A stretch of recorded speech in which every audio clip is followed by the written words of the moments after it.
It's time for the 420 Radio News, covering the latest headlines in consumer cannabis, medical marijuana, and industrial hemp. Transcripts of 420 Radio News are available daily on our website at 420radio.org. Now, here's Russ Belville with your marijuana headlines in 4 minutes and 20 seconds. This is your 420 Radio News for Tuesday, December 2nd, 2014.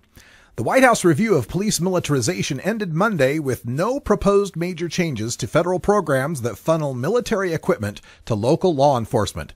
A senior administration official said President Obama has no position on proposed legislation in Congress to curb the programs. The review began in response to the violence in Ferguson, Missouri between protesters and local police. The administration is keeping its hands off the bipartisan militarization debate, which imploded after a brief surge in interest on Capitol Hill. Administration officials noted repeatedly that the vast majority of surplus military equipment sent to local police forces is not former combat equipment, and said they could not alter programs created by Congress. Asked about proposed legislation to limit the availability of military equipment to local police, proposed by Democrats and Republicans in the House and Senate, the official said the White House has not reviewed the bills. Quote, "I don't have a specific position for you," end quote, the official said. Theoretically, any state's marijuana law is under threat from the federal government. Washington State and Colorado legalized marijuana last year and have enacted an uneasy truce with the feds, who have agreed not to enforce laws for now. But it's of particular concern in Washington, D.C., where the relationship between the federal and local governments poses unique jurisdictional challenges. Although D.C. gained significant independence with the Home Rule Act of 1973, all its laws and budgets still need to be sanctioned by Congress, a body in which it has no voting representative. This setup renders the district especially vulnerable to the whims of national politicians, some of whom, historically at least, have prioritized partisan interests over D.C.'s right to self-determination. Legalized marijuana is the next chapter in this struggle. On Election Day, 2/3 of district voters supported Initiative 71, a ballot measure that makes limited pot possession legal. Congress will have 30 business days after the election's results are certified this month to review the initiative, as it does with all new laws in D.C. If Congress passes a joint resolution rejecting the ballot, President Obama could approve or veto their decision. In the latter case, the initiative would officially go into effect once the D.C. Council creates a system for regulations and sales, which was not a part of the ballot. It's still unknown what sort of regulations will come out of Alaska's marijuana rulemaking process, but the Coalition for Responsible Cannabis Legislation wants to help shape them. The group, made up of about a half a dozen people with interest in starting marijuana businesses, wants to make sure business voices are represented when it comes to establishing rules for Alaska marijuana sales.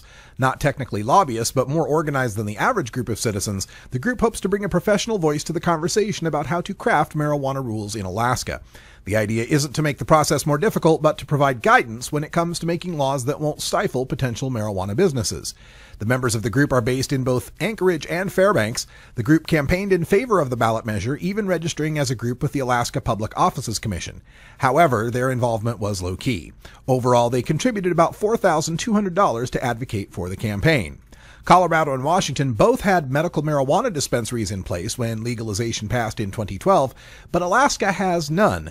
Even though medical marijuana passed in Alaska in 1998, the state never set up a system for legally buying or selling the substance. Ballot Measure 2, an initiative passed by the voters in early November, sets up a framework for legalizing, taxing, and selling recreational marijuana in Alaska. Is Denver University the only top 100 law school in America with an honest-to-goodness marijuana law class? Denver University's scenic South Denver campus is a stone's throw away from some busy recreational pot shops, and soon, students at DU's Sturm College of Law will have the opportunity to take a class on cannabis law, representing the marijuana client, or L4700. "I don't know of anyone who's teaching anything like this," said Sam Kamen, who created the course and is the professor at Sturm College and the director of the school's Constitutional Rights and Remedies program. "Everywhere I go, people ask me questions about it. People want to know about commercial real estate, what their rights are, and obligations when renting to someone with a grow. People have employment law questions similar to the Coates case. This class isn't, hey, this is how to sell a lot of pot. It's, here's all the issues that could come up if you're representing industry or the government." This has been your 420 Radio News for Tuesday, December 2nd, 2014. I'm Russ Belville.